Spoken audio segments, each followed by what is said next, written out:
So I'd like to begin by sharing with you who your speakers are going to be today. And first of all, I'll introduce myself first since I'm the first one talking. I'm Gina Johnson. I serve as director of the Postsecondary Employment Outcomes, or PSEO Coalition, and I'll talk a little bit about what the PSEO and the PSEO Coalition are in a moment. And Christopher Pena is our main speaker today. Christopher is assistant professor of the practice at the University of Denver, and he also serves as our intern supervisor with the PSEO Coalition. And I will say I've known Christopher for quite a while, and he is that perfect blend of someone who is an excellent instructor, and he also is a person who really, really has the research chops to do what it is that we want to be doing. So he knows what he's talking about, and he's going to be a great presenter today. So first of all, I'd like to tell you about just the webinar series. And so as we said, this is the first one, June 26th. We're doing these in order very intentionally. So this one is titled Getting Started with the PSEO Explorer, Navigating Post-Secondary Employment Outcomes. So this webinar is designed to really get folks started, knowledgeable about what the PSEO is, what kind of data are available, and then what you can do with the Explorer tool, which is a fantastic resource from the United States Census. And then in July, we're going to be going a little bit deeper into things, and we're going to be focusing on using PSEO data in practice. And so Christopher, again, is going to be our leader then, and he's going to take us through some tools, insights, and key considerations when you're using these data, things to really be thinking about to help guide folks when they're using the data themselves. And then we'll close out our summer webinar series on August 28th with advanced PSEO data use. This is when we're going to talk about APIs and data integration for deeper analysis. So we know PSEO data is one data source that we hope is exceptionally helpful. We also know there are many other data sources out there. And so Christopher will talk a little bit about how we can integrate with other data sets in order to really paint that picture of post-secondary outcomes. So quick one to talk about learning objectives for this webinar. Again, Christopher is a great instructor, so we wouldn't create this without having some objectives in mind for all of you. So what we hope at the end of this webinar you're able to do is understand the PSEO Coalition and its purpose. That's what I'm going to start with in a moment. Identify the value of the PSEO Explorer, a fantastic tool, as we said, from the United States Census. Navigate the Explorer tool, so you'll be able to figure out what it offers and all the things that you can find in there. It's a really sophisticated tool. And so we'll try to highlight a lot of the things with a couple of examples. Evaluate key data sources and limitations. So this is the information about the PSEO data itself, and then apply insights to institutional and student decision-making, because there's many audiences for these data. You obviously are one of those audiences. That's why you're attending today. And we know that you may be sharing these data with others as a researcher and helping them make decisions as well. So first of all, I'm going to kick it off. I'm going to share a couple more things before I turn it over to Christopher as the director of the PSEO Coalition. I just want to share a little bit briefly about the origins of the PSEO and the PSEO Coalition. So we're very excited, just updated this map today. So this is the most up-to-date information that we have. But very briefly, about 8 or 9 years ago, the University of Texas system, David Troutman was leading a project there where they were looking at creating something called Seek UT, which is a fantastic tool to help students and graduates and potential students of the University of Texas system institutions figure out if they majored in certain things at certain UT institutions, what could they expect to make in earnings when they graduated into the future. And he realized, and he and the team he was working with realized pretty quickly that they had some great data for Texas, for people who after they graduated worked somewhere in Texas, but they didn't have very good data, or any data really, for anyone who moved outside of Texas or maybe moved back home after they got their degree at a University of Texas institution. And so he tells this kind of funny story of creating an automated email that would go out every month to the US Census asking if they by chance would be interested in a data partnership so he could get access to more information about the graduates from the UT system that are working in other places besides Texas. And at one point in time, I honestly, I don't know how many emails it took, but it took a few. He got a hold of Andrew Foote at the US Census, and he is a lead economist there, and he thought this was an intriguing idea. And so David and Andrew and many other people on their teams worked for about a year to plan this whole project and plan what this would look like and how it would work. And they were able to successfully pair data and get some really great information for the University of Texas system. So fast forward on that, Texas was sharing what they had done. Colorado said, we want in. Michigan, University of Michigan said they wanted to join. And up until, as we said, last Friday, New Mexico signed. We now have 37 states and more than 1,000 institutions represented in this data set, or soon to be represented in this data set. So there are also other states that are exploring joining, and the states, as you can see on the map, it's color-coded by percent coverage, meaning not every institution in every one of those states is participating. So we're working both to expand coverage in those states and also to have other states join us. But that gives you an idea of who's in it. And on the next slide, and I'm going to show this relatively quickly and just let you know that if you look at our website, PSEOcoalition.org, and look at member states, you can actually see this information. But I just wanted to briefly show that within each of these states, there are many state agencies, systems, institutions that are members. And these are the folks, when we talk about the PSEO Coalition, this is who we're talking about. So the PSEO project is a partnership between states, systems, or institutions and the US Census. The PSEO Coalition is a coalition, just that, of all of these entities. And so we plan for networking and resources, and we work on projects together. And on the next slide, it just kind of summarizes quickly about the coalition. We have fantastic partners in Strata Education Foundation and the Gates Foundation who are helping us. Lumina Foundation was a supporter for a portion of our summit. And so we have these wonderful partners that are able to share resources with us so that we can help our members share information and therefore help all of you who are on this webinar learn more about this great data resource. So big thank you to, in particular, Strata Education Foundation for helping us fund these webinars. Finally, one last slide, and then I'm going to turn it over to Christopher. I just wanted to quickly share the vision and the mission of the coalition. We're really about data use and highlighting the impacts that a post-secondary credential can make on a person's life. And our mission is really about empowering decision makers. And so that may be you. That may be you helping someone else who's making a decision, like a student who's trying to decide what to major in. Or what to specialize in when they get their kind of overarching decisions about what they're going to pursue a degree in. It may be career services professionals who are helping those students make those decisions. Maybe employers who are thinking about where they might get some employees from who are trained in particular skill sets that they get with their degrees and credentials. So we're very excited that all of you are here today, and I'm going to turn it over to Christopher, who's going to be our main speaker on this webinar. Thanks, Christopher.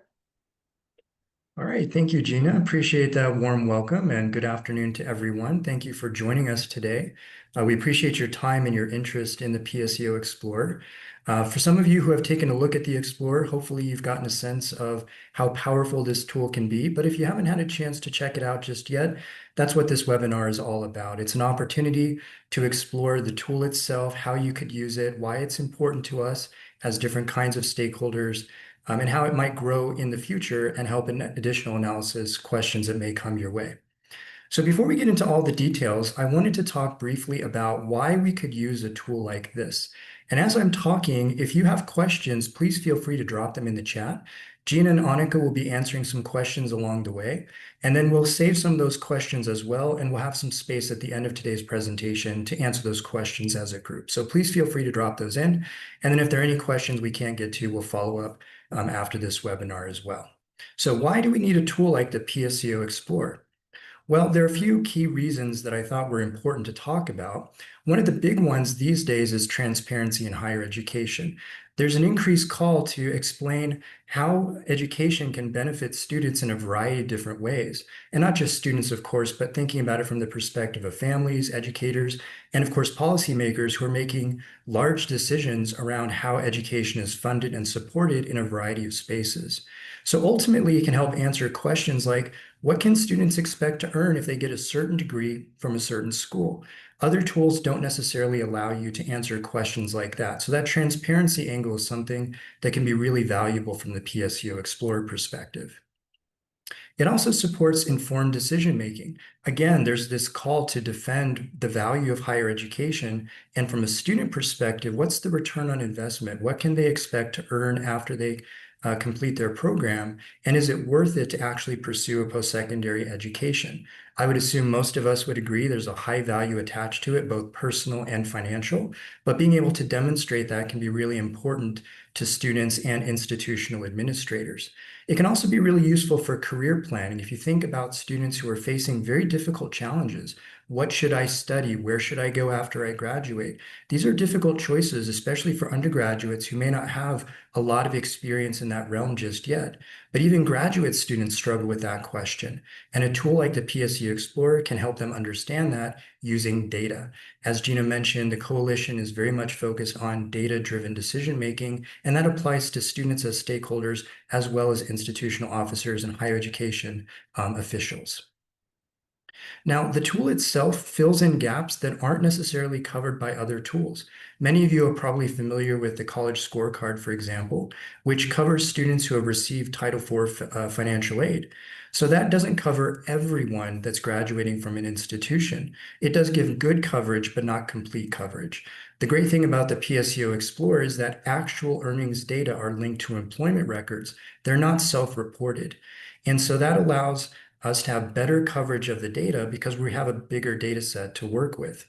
It also allows us to look at state by state and institutional level granularity, which is a rare occurrence when it comes to these kinds of data.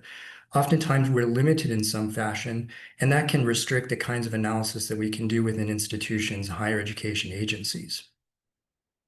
It also enables policy and workforce analysis, thinking about at the state level and higher education agencies, the conversations that they have with policymakers.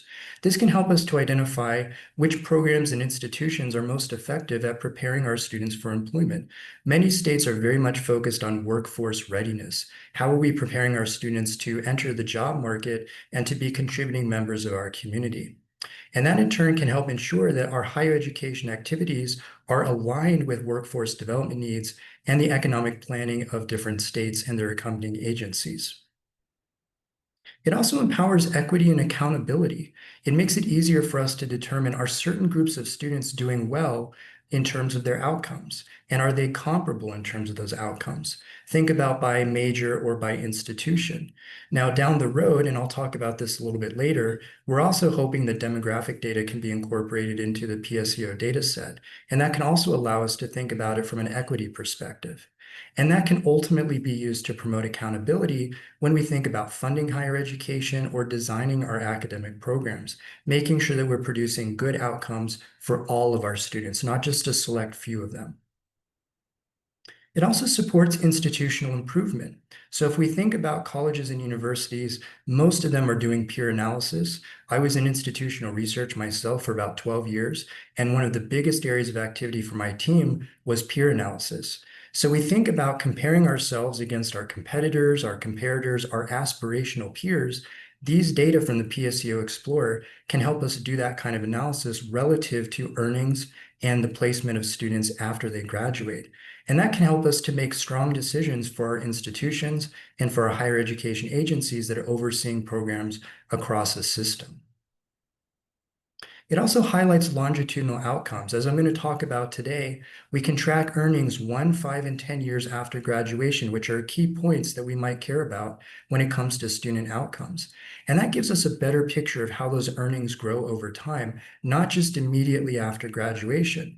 Many of you who are in IR and IE spaces know that oftentimes institutions survey their graduates to learn about what they're up to after they complete their program. What are they earning? What kind of job have they entered? Where did they go in the country or abroad? And of course, we have the challenge of self-reporting information. The longer students are out from graduation, the less likely they are to respond to our survey requests to get additional information.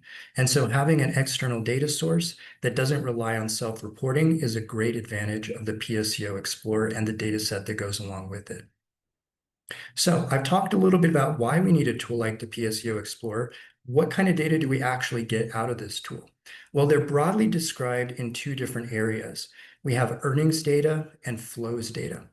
The earnings are going to show earnings of graduates from post-secondary institutions for participating institutions, 1, 5, and 10 years after graduation, and specifically they'll show us quartiles, so 25th, 50th, and 75th percentiles. So that gives us a pretty good picture of the data in terms of what's happening with our students and their earnings after graduation. And you'll hear me talk about earnings today because we're talking about wage data, which can include hourly and salary wages as well. So that's the first area of data. The second is our flows data. And flows shows us the movement of our graduates by geography and industry also 1, 5, and 10 years after completion. Now, these data aren't crossed with each other. They're distinct earnings data and flows data, but they do give us a very good picture of what's happening with our students after they complete their program. So let's talk just a little bit about the data sources that go into the PSEO Explorer, just briefly touch on some high points that are important for you to know about in terms of where these data actually come from. So the way that it works, similar to what Gina mentioned, is that different institutions and agencies and states will enter into agreements with the U.S. Census to be a part of this program. They'll use data that are submitted by the institution to connect up with unemployment insurance wage records, and they'll do that through mass data, the Social Security numbers specifically. And so the great thing about this is it gives us longitudinal data to allow for earnings analysis over time, over a larger period of time, 1, 5, and 10 years again. Now, the data that are available to us are pretty solid. There's a national database of jobs data managed by the U.S. Census Bureau that has a lot of information about employees and employers. And of course, we're interested in the employee perspective from the student side of things. So that allows us to measure earnings from quarterly wages, again, both hourly and salaried, and of course, different characteristics of the employee or employer, like where they're located and what industry they're a part of. And longer term, there's a broad effort at the US Census to increase the scope of data that are available, thinking about using additional data sources beyond unemployment insurance, like W-2 and Schedule SE for self-employed workers. If you're interested, you can find the data out there publicly. These are public data that anyone can download and work with. And we've got a couple of links here just quickly to show you where you can find these data sets. I'll touch briefly on how you can download the data when I show you the Explorer tool just a little bit later in this presentation. And of course, you can come back to the slide to grab those links if necessary. So when we're dealing with student data, it's important to remember that we're not working with microdata. So it's not individual student level data that we as the public have access to. It's actually aggregated information. And to make sure that appropriate measures are taken to protect privacy and confidentiality, students are grouped into cohorts. And there are two kinds of cohorts. One for bachelor's degree, they're going to be 3-year cohorts, so spanning a period of 3 years of graduates. And for all other degree levels like master's and doctoral, they're going to be 5-year cohorts. So you're going to see when I show you the tool that we can actually select a specific cohort, but you can also select all cohorts for which we have available data, and that'll give you a larger data set to work with. Now, before you launch into the PSEO Explorer, it's really important to keep a few things in mind so that you can use the tool very effectively and with confidence. And I'd like to talk to you briefly about some of the key limitations and caveats that you should keep in mind as you're working with this tool. First up, as I mentioned, this covers data from institutions that are participating in the PSEO Coalition. So it doesn't cover all institutions or all states just yet, although there is very strong coverage. And as Gina mentioned, it's growing and growing. So for example, in the state of Colorado, where I work, the Colorado Department of Higher Education is a participant, but my home institution, which is a private institution, is not currently a part of the coalition. So you will see good coverage, but you have to keep that in mind that not everyone is covered within your state. So when you keep that in mind, just make sure that you interpret the results as being representative of the participating institutions, not necessarily the larger higher education landscape in the United States. In terms of the time frame of outcomes, as I mentioned, we see data at 1, 5, and 10 years after graduation. These are important points in time. Many of us are very used to working with 1 year after graduation, but of course that can be challenging because students are moving into entry-level positions. They may be paying their dues and entering a field that's not quite aligned with their major, but eventually it'll get them where they want to be. So there's some caveats that we want to keep in mind there. One way to think about using these data is to think about them as milestones rather than continuous or personalized career trajectories. We know, of course, that students have very interesting ways of pursuing their career paths, and we're limited in some fashion to these particular points in time. So important to keep that in mind as you're working through the data. There's also a lag in reporting, and this is just a natural product of how the data are collected, prepared, and ultimately published for the general public. So as you're working with the data, and especially the cohorts, what you'll notice is they appear to be older or out of date, but that's not really the case. They are actually current and the most recently available data to work with. The US Census publishes updates throughout the year. We're actually expecting another update this summer. Right now, the data are based on Q4, the fourth quarter of last year. So that's the data that we're working with at this point in time. So we do expect that update to be coming pretty soon to work with. It's also important to think about the level of academic programs that are displayed in the PSEO Explorer. As I'll show you, we can actually filter the data down by the field of study that students are pursuing. Now, those of you who are in the IR and IE space are probably familiar with CIP codes, the Classification of Instructional Programs codes. And there are two main levels that you see the data for within the PSEO Explorer. There's the 2-digit zip code family, which is the broad field of study, and there's the 4-digit zip code, which is a more specialized level. It doesn't have the 6-digit level, which is the most specialized form within the zip code schema. So when you're dealing with the data, I would recommend that you be cautious about making inferences about specific majors. This shows the zip code label, not your institutional labels. I think as most of you know, there is alignment between the two. Typically, a registrar assigns a zip code to a major, but they're not going to be exactly the same language as your institution may use. And several majors may actually be aggregated together within the same zip code, depending on how your institution manages those programs. We also have to think about data privacy. On the US Census side, they do fantastic work to make sure that privacy and confidentiality are maintained. The way that they do that in part is to suppress information. So you're going to see occasionally gaps in the data. This doesn't mean that the data are untrustworthy. It just means that there aren't data available for certain intersections.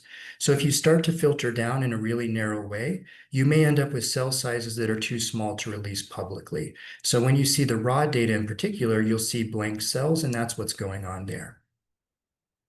Now, in terms of geography, the flows data show us where students move after they graduate, but this is going to be at the state and census region level. So we'll be able to see students who stayed in state and those who did not, where did they go by region? It's not at the city or county level. And so your outcomes can vary based on where the student ends up going. We all know that if a student is living in a rural area versus a metropolitan area, their earnings are going to look very different, and the kind of job opportunities they can pursue are also going to be different. So when you're working with the data, it's important to think about how does mobility and trends in the workforce affect those broad regional trends rather than local ones. And just as a side note, as Gina mentioned, I'm working with a set of interns for the PSEO Coalition. One of the things that we've had them work on was to look at cost of living by metropolitan statistical area, roughly equivalent to a city or a metro area, and compare that to the PSEO data. If you're interested in how we did that and why we did it that way, please check out those additional webinars throughout the summer, because we'll go into more detail about how we approached that problem and how we combine the different data sets together to answer that question. Now, along with geography, we also have to think about variability within industry. So we know, of course, that student outcomes can vary depending on the kind of position that they have after they graduate. Again, as I said earlier, some students move into an entry-level position, or they may need to move into one field before moving into another field, just depending on their career path. So it's important to recognize that the flows data, they don't necessarily reflect specific job titles or position levels of our graduates. That's very important information for us for context. It's just not a part of the PSEO Explorer right now. We also have to be very cautious about interpreting the earnings. I think this is very familiar to people in the career services space. We know that the earnings in the PSEO Explorer look at wage and salary data, but they're not going to include non-monetary forms of compensation. Most institutions and organizations talk about the total compensation package. So you think about fringe benefits, insurance benefits, other things like that that don't necessarily show up in the salary or hourly wage information. So think about earnings as a baseline or a starting point, not the whole picture about what students are getting out of their different positions. That's important for context, I think, because if you think about a graduate or a graduating student, they're making choices based on that total compensation package. Earnings are important, but especially younger generation of graduates, they also value other pieces that go along with their compensation package. And then finally, we need to think very carefully about how we interpret our findings. I really would like to stress this point very heavily. The PSEO Explorer provides descriptive data, not causal analysis. So while you'll see some association between different data in the PSEO Explorer data set, you should be cautious not to interpret that as one factor causing another. If you do want to establish causality, it would be a little bit challenging with this data set, and you would probably need to pursue supplemental analysis, both quantitative and qualitative, to make the case for some kind of causal relationship. So think very carefully about that when you're working with the PSEO Explorer data. All right, I've talked a lot about what the PSEO Explorer is, how it can help us. Let's actually take a look at the Explorer itself and see how the tool can work and help you out in answering your analysis questions. So I'm going to stop the share real quick, and then I'm going to hop over to the PSEO Explorer. So just give me 1 minute, please.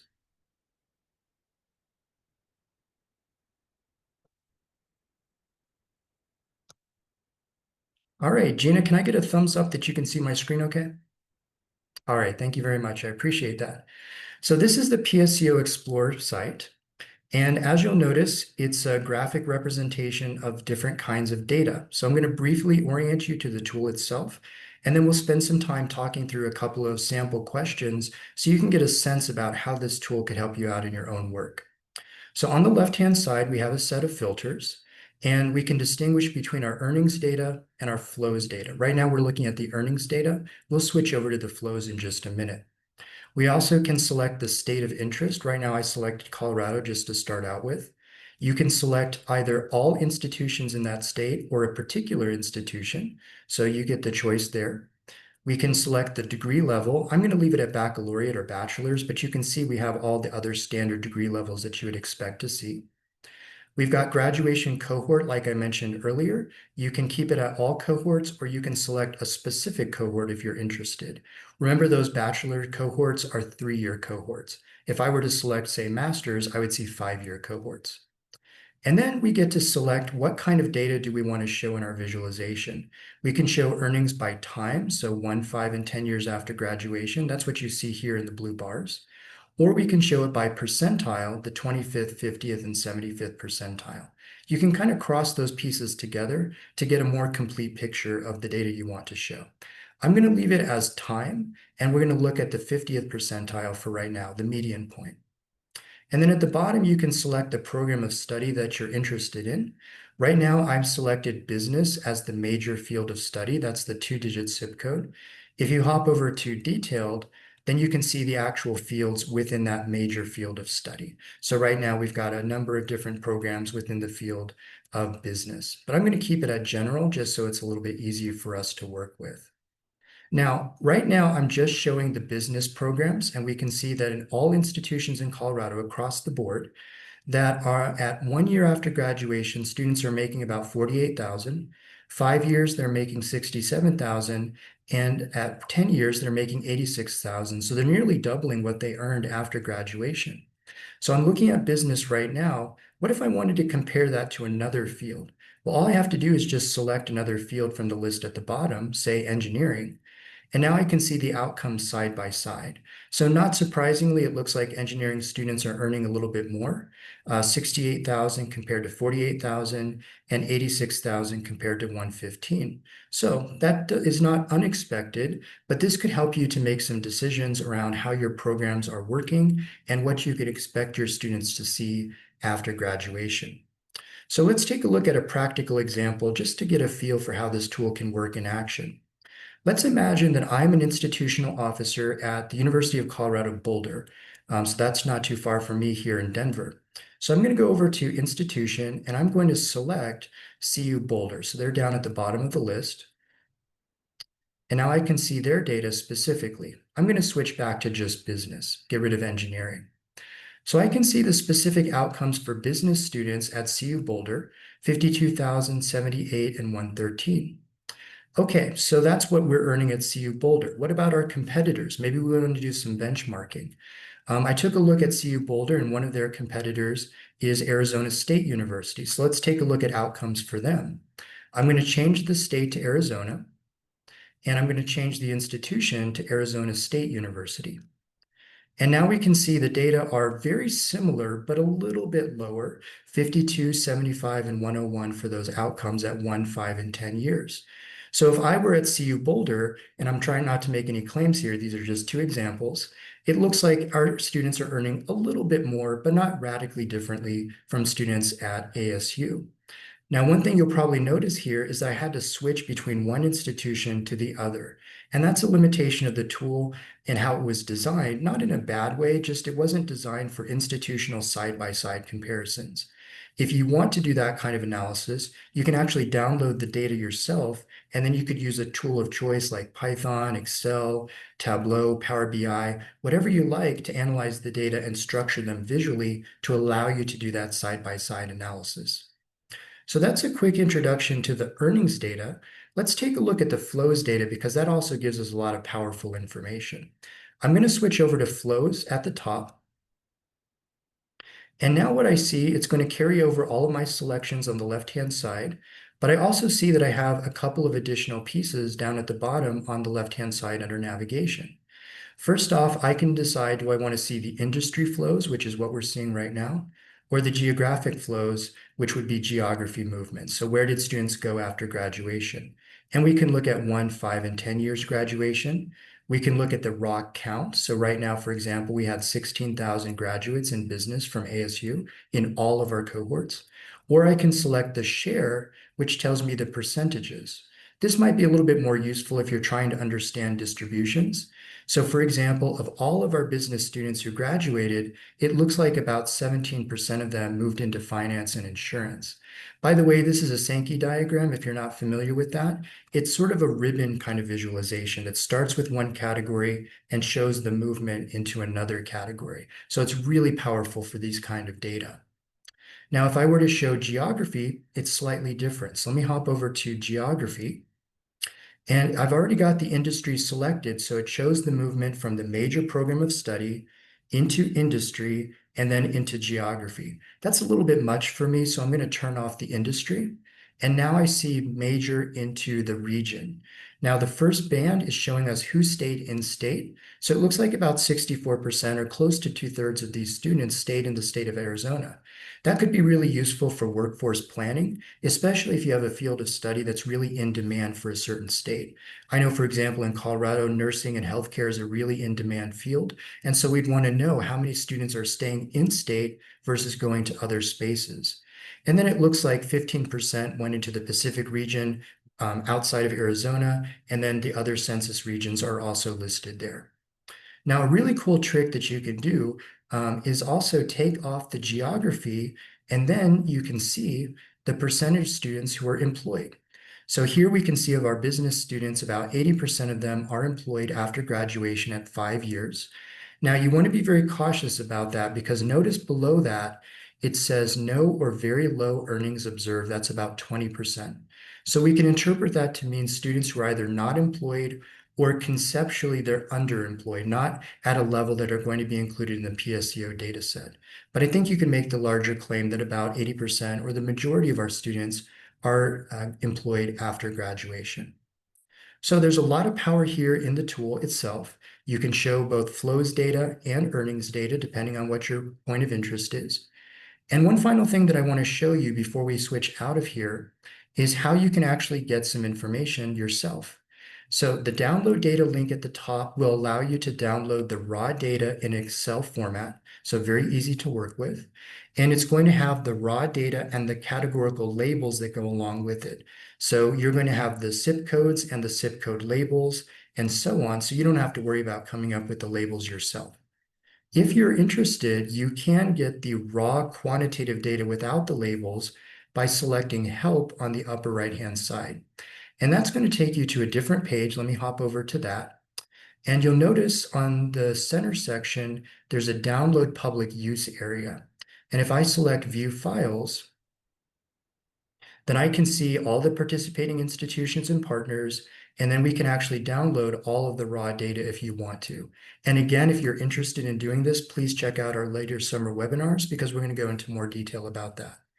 One final point that I want to show you before we hop back over to PowerPoint is on the right-hand side, there's a set of help tools which are very powerful. I'm not going to go into those in detail today for the sake of time, but you'll notice that we've got the methodology and data sources.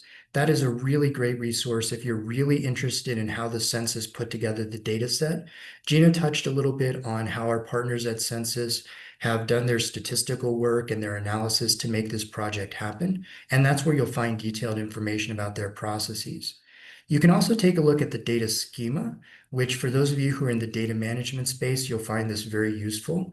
It shows you all of the different fields that you're going to find in the PSEO data set, where they come from, what are the values, are there any business rules that have been applied to them, everything you need to do or to know to use the data with confidence.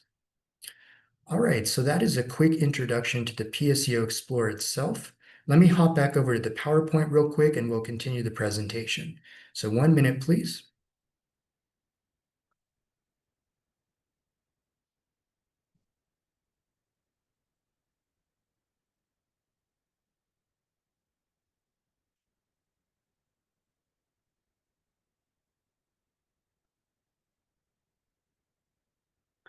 All right, so as we talked about earlier, there are some updated or upcoming plans for changes in the PSEO data set. One of the big changes is going to be enhanced wage records, so looking at W-2 and 1099 forms. A big one that people are very excited about is outcomes by sex and race and ethnicity. I think those of us who are in the equity-based analysis space are really eager for data like that to look at outcomes by different demographic areas. And then finally, looking at state by industry flows, which would be really helpful in different forms of additional analysis and planning. So with that, I'm going to bring the presentation part to a conclusion. We have up here a slide that shows you our upcoming next webinar in July. Would very much encourage you to take a look at this if you're interested. Please use the QR code there to register. And with that, I think we'll go ahead and move into our Q&A section. So Gina and Annika have been answering questions along the way. And I think we also have some additional questions that they'd like to chat about at this point. Yeah, thanks so much, Christopher. As you said, we have been answering a few in there when we were able to answer them. There's a couple I might highlight, but there's a few for sure that I'd like to dig into with you, if you're willing. So one of the folks in the chat asked about whether salary data were adjusted for regional cost of living, or is it unadjusted? And I shared a response, and it got me thinking about the tool that you and the interns just created with the MIT Living Wage Calculator. And so for your information, I put a link to that page on our website in the chat, but I wondered if you wanted to just touch on that. I know it's a little bit previewing sort of a more advanced version, right, that we're going to get to later in the summer. But yeah, if you just want to touch on the original question about salary data and whether they're adjusted for regional cost of living, and then if you wanted to touch on that tool that you created. Yeah, so my understanding is they're not adjusted, they're the nominal values. There are some statistical pieces behind the scenes that are done in terms of data quality, data integrity, things like that, which you would expect, of course. And the US Census has done a great job at that kind of work. In terms of how we started to think about this, as Gina mentioned, our interns have built a tool that combines information from the PSEO data set and cost of living data from the MIT Living Wage Calculator. There are different tools out there that allow you to look at living wage and cost of living.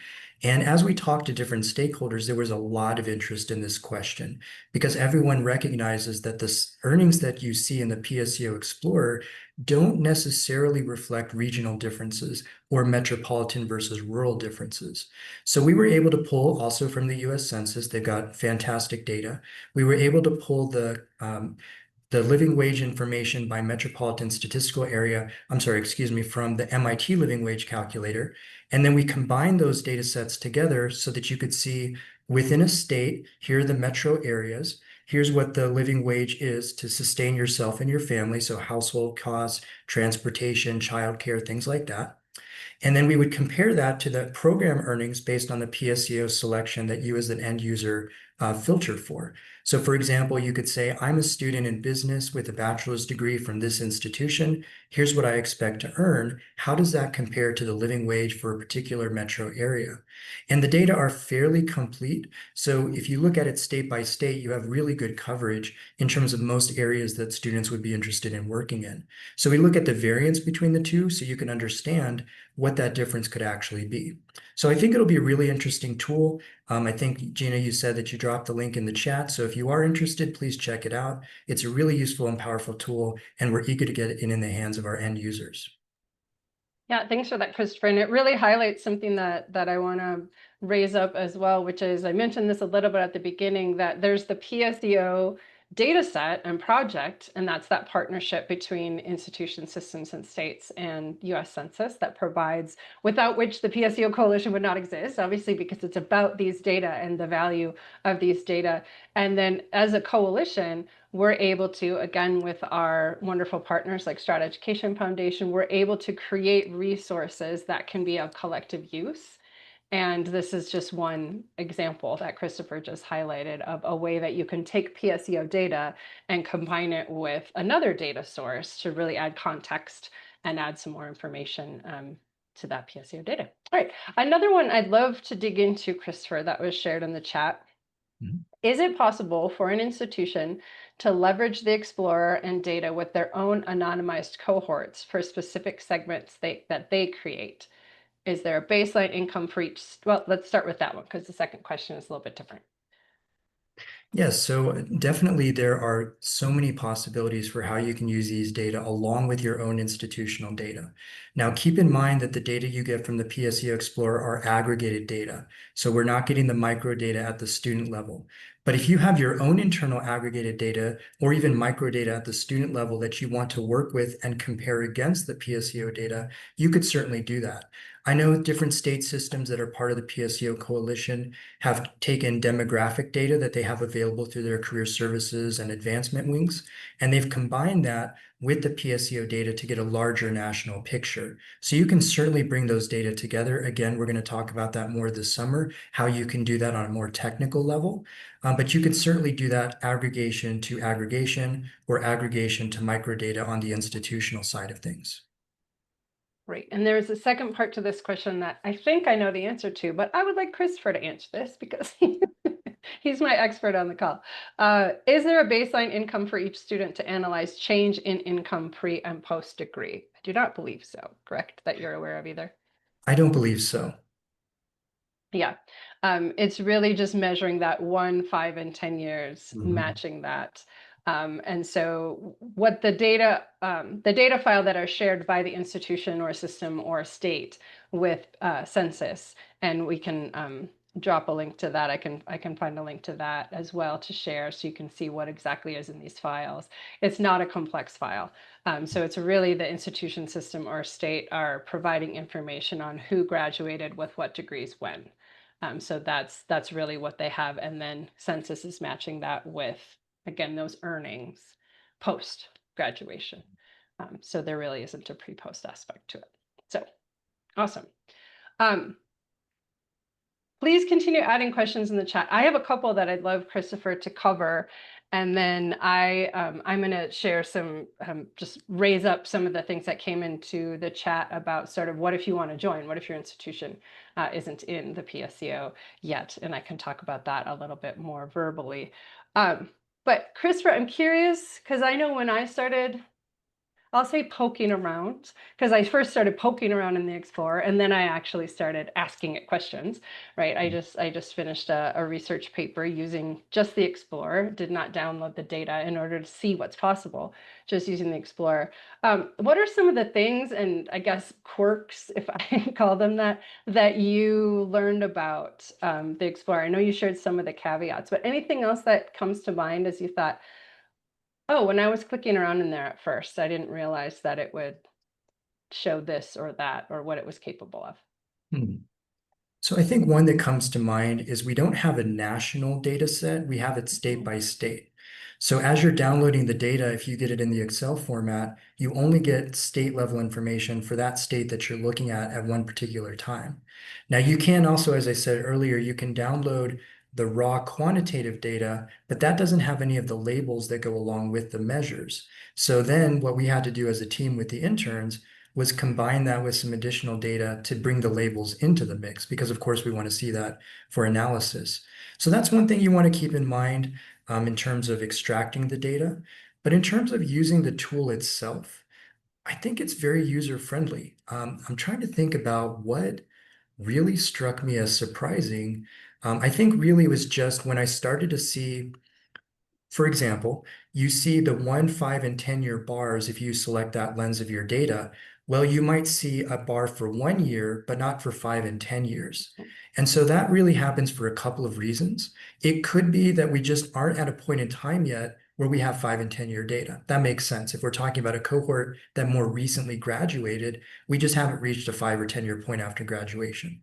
The other reason that may happen is because of data suppression. So maybe the cell sizes were too small that they just couldn't show that. So when you see it at first glance, it just sort of looks like, wait a minute, where are my data? And you see part of the data, but not the complete picture. So that's one thing that you also want to keep in mind when you're working with things. There is also a category, if you notice in the states, at the very end, there's online only. And I think right now there's one institution that falls into that category. So if you're looking for that particular school, you would find it at the end of the list. And I would imagine that might grow as the PSEO coalition itself continues to grow. Yeah, that's a really good point. And for more information for folks, that one happens to be Western Governors University, which isn't associated with a particular state. So it didn't make sense to put it into the file in one state or the other. It happens to have its corporate, it's a nonprofit, but its headquarters in Salt Lake City, but not all of the students by any stretch of the imagination are in Utah. So it's really helpful to them to be in that separate category. So it's really helpful to point out, Christopher. I have one other question for you. So as you were working through the Explorer and thinking about things, since you have a research background and you're a faculty member and an IR, or an IR professional as well, if you had kind of, if someone gave you 3 months off to just explore something, explore a research topic, do you have any that come to mind that you would want to dig into using the Explorer, using the data? That's a great question. So far, we've had very targeted questions that came our way, things that stakeholders were interested in.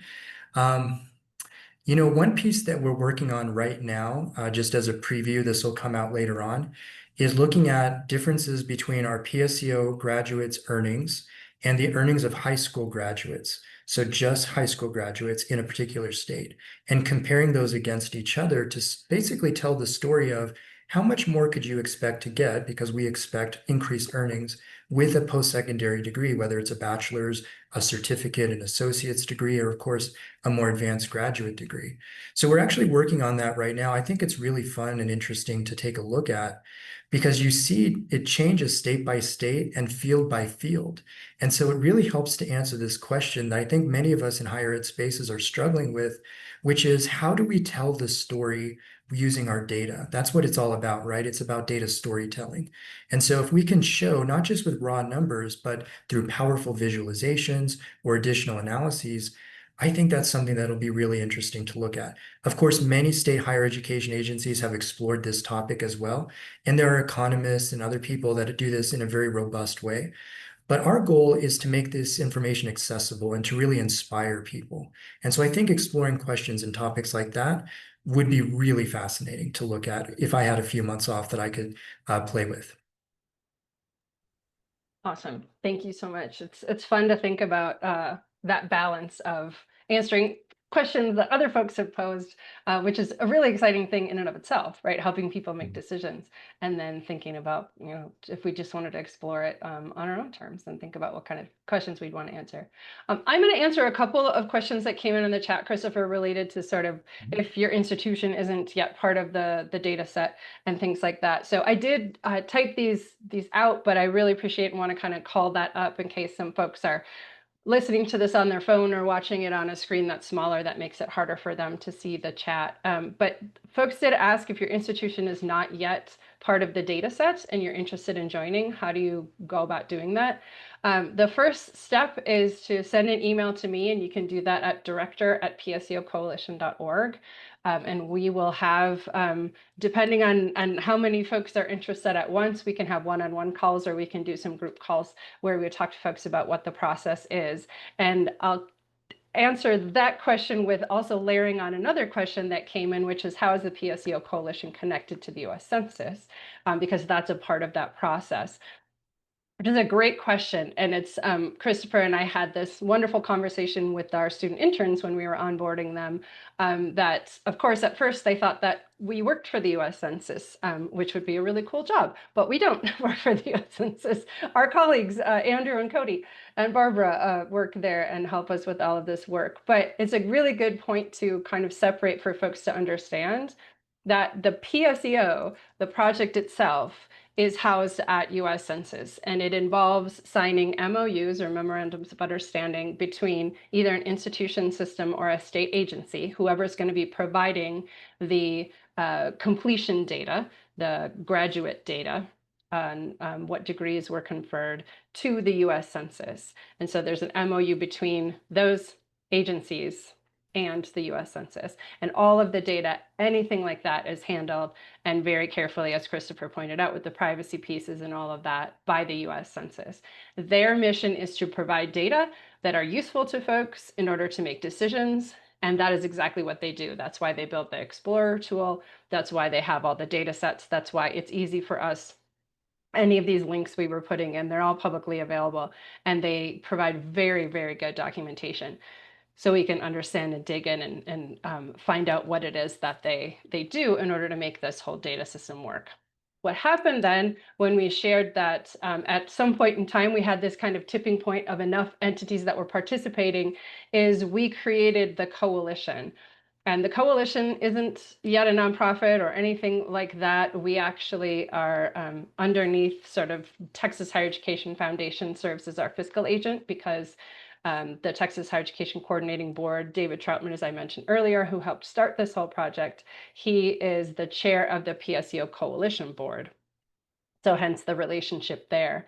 And this coalition is really everyone who shares data getting together monthly. We get together in person once a year. We have committees, we have conversations, and we help the folks who are part of that coalition do the work that they want to do. So we answer questions together. We, as Christopher mentioned, we were able to hire some student interns, and Christopher and I and Annika, who's on helping with this webinar, to hire us to help actualize the kinds of things that the coalition members would like to do, again, with our partners from organizations like Strata Education Foundation and Gates Foundation. And so that's our relationship. It's really fun if you hear Andrew Foote from US Census talk about it. It's he likes to say that it's unique for them as well, because oftentimes they're creating these data sets like the American Community Survey, and they're putting them out in the world, and they hope that people use them, and they can look at web analytics and see how often things are downloaded or sites are visited. But this is pretty unique in that once a month, Andrew and Cody come to our calls, and they get that interaction with people who have a really high stake in our conversations and in what these tools look like. And so they get that direct feedback from us and from the people sharing their data to make this data set possible. They get to hear what we want to see next. And so hence Christopher shared some of the things that are coming in PSEO 2.0. Those ideas bubbled up from this group that is the coalition. So thanks for asking those questions. It's really, really helpful. So I think we answered all of the questions that we had in the chat. So we'll keep this open for a couple minutes yet. If anybody has a question, feel free to type it in. But we just want to, I want to say a big thank you before I turn it back to Christopher for a final statement. But we're just really pleased that you're interested. If you have any questions about joining the coalition, but joining PSEO and sharing data with Census and how that process works, please do email, and Annika provided it in the chat there. You can just copy it, director@pseocoalition.org. You'll reach me at that email address. So huge thanks to Christopher. Christopher, turn it over to you for final word as our instructor today. Well, thank you. Thank you for the opportunity to speak with you all today. I really do appreciate that. I was new to the PSEO Explorer a year ago, and I've learned a lot about it over the last year, working myself with it and also with our student interns and, of course, Gina and others at the PSEO Coalition. I hope that you all see the potential and the power of a tool like this. It is so valuable for those of us who work in the higher education space. To have tools and resources like this to get a more complete picture of what's happening with our students. The thing I love about education, I'm sure you all share this as well, is we really are transforming lives through the work that we do in education. And to be able to tell that story, to be able to help students make better decisions, more informed decisions, is very gratifying. So I'm grateful for the opportunity to get to know about this tool. And I really encourage you to check it out and learn more as well. There's fantastic documentation available through the PSEO Explorer website. And again, our partners at Census have been great resources to help us understand the nuances, the more technical aspects of things. Those of you who are more stats oriented, if you want to dig into how they do that, they'd be happy to share that information with you as well. So thank you for a great webinar. Really appreciate your time today and look forward to seeing many of you again in our next series.